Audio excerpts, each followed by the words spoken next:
parashat Kitissa. La parashat Kitissa, la parashat où on relate la faute du veau d'or. Après que Moshe Rabbeinu a prié pour nous, pour qu'Akadosh Baruch Hu nous pardonne, Akadosh Baruch Hu nous a envoyé ces 13 attributs de miséricorde, dont Nosé Avon Vafesha. Ça veut dire quoi? La traduction générale, c'est supporter le fauteur volontaire et la rébellion. Ça, c'est la traduction qu'on lit partout. Mais en vérité, il faut traduire, comme nos sages nous disent, porter le fauteur volontaire et celui qui se rebelle. Qu'est-ce que ça veut dire?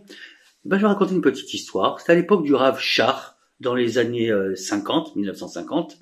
Il y avait une yeshiva à Bnei Brak, une très grande yeshiva, très réputée. Et là-bas, il y avait un étudiant hors pair. Un étudiant qui était très rfif, comme on dit chez nous, qui arrivait vite à apprendre. Et d'un seul coup, cet étudiant-là, il a commencé à devenir Abel. Il faisait plus Shabbat. Non seulement il faisait plus Shabbat, mais devant ses copains d'yeshiva, il allumait une cigarette Shabbat, il prenait la voiture, il étudiait plus.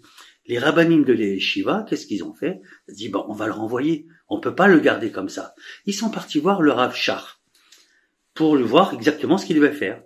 Le Rav Shach a posé la question, vous vous êtes renseigné sur cet élève, pourquoi il est venu comme ça? Et elle dit non, c'est pas renseigné. On a vu que maintenant il faisait plus Shabbat. Et le Rav Shach s'est mis à s'énerver, à insulter les rabbanim de l'yeshiva. Les rabbanim de l'yeshiva, tout honteux, ils sont partis de chez Rav Shach, ils ont commencé à faire une enquête. Ils ont vu effectivement que cet élève-là avait de gros problèmes.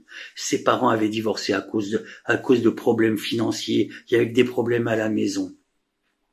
C'est ça, mes chers amis. Nosé Avon Vafesha. Porter le fauteur.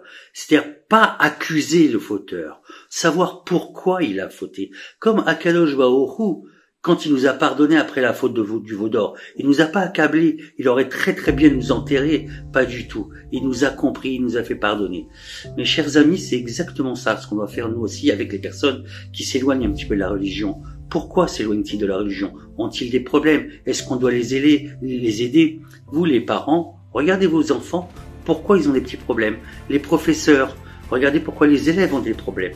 Voilà, mes chers amis, je vous dis Purim Sameach, Shabbat Shalom, et je vous aime.